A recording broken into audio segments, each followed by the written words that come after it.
بسم اللہ الرحمن الرحیم۔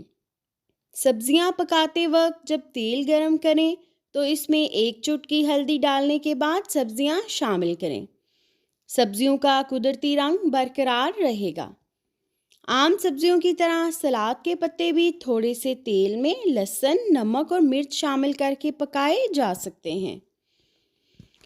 جب بھی ثابت مرغی روسٹ کرنا ہو تو مسالہ بننے کے بعد اسے زیادہ دیر تک نہ رکھیں تاکہ اس کی تازگی برقرار رہے اور جراثیم کو پنپنے کا موقع بھی نہ ملے۔ مرغی کے اندر صرف 3/4 حصے میں مسالہ بھریں کیونکہ مسالہ پکنے سے پھولتا ہے۔ اگر اسے پورا بھر دیں گے تو وہ باہر نکل آئے گا۔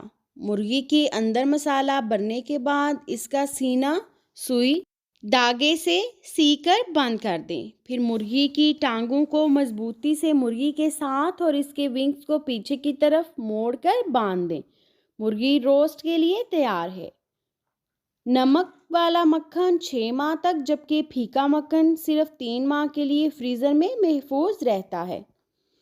خواتین اکثر باسی روٹیوں کو پھینک دیتی ہیں یا پھر جمع کرتی رہتی ہیں اور پھر ایک ساتھ ماہ کے آخر میں ان کو کباڑ میں بیچ دیتی ہیں، جو کہ یقیناً رزق ضائع کرنے والی بات ہے۔ اب اگر آپ بھی چاہتی ہیں کہ باسی روٹی کے استعمال سے نہ صرف رزق کو ضائع ہونے سے بچائیں بلکہ صحت اور طاقت بھی حاصل کریں تو جانیے اس کو استعمال کرنے کے آسان اور مفید طریقے۔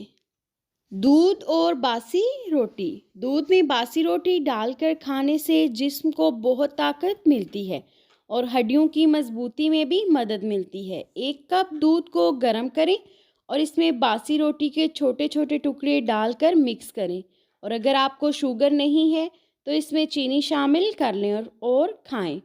آپ دیکھیں گے کہ یہ ذائقے دار بھی ہے اور فائدہ مند بھی، تو جلدی سے بنا کر کھائیں اور طاقتور بن جائیں۔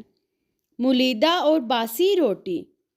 زچگی کے بعد خواتین کے جسم میں مختلف قسم کی پیچیدگیاں ہو جاتی ہیں، جن سے بچنے کے لیے اصلی گھی کے ساتھ باسی روٹی استعمال کرنا ماں اور بچے دونوں کی صحت کے لیے بہت مفید ہے۔ تھوڑا سا گھی گرم کریں اور اس میں باسی روٹی کو چور کر کے ڈالیں اور تھوڑا سا دودھ شامل کر لیں۔ جب دل چاہے اس کو کھائیں، یہ بہت فائدہ دے گی۔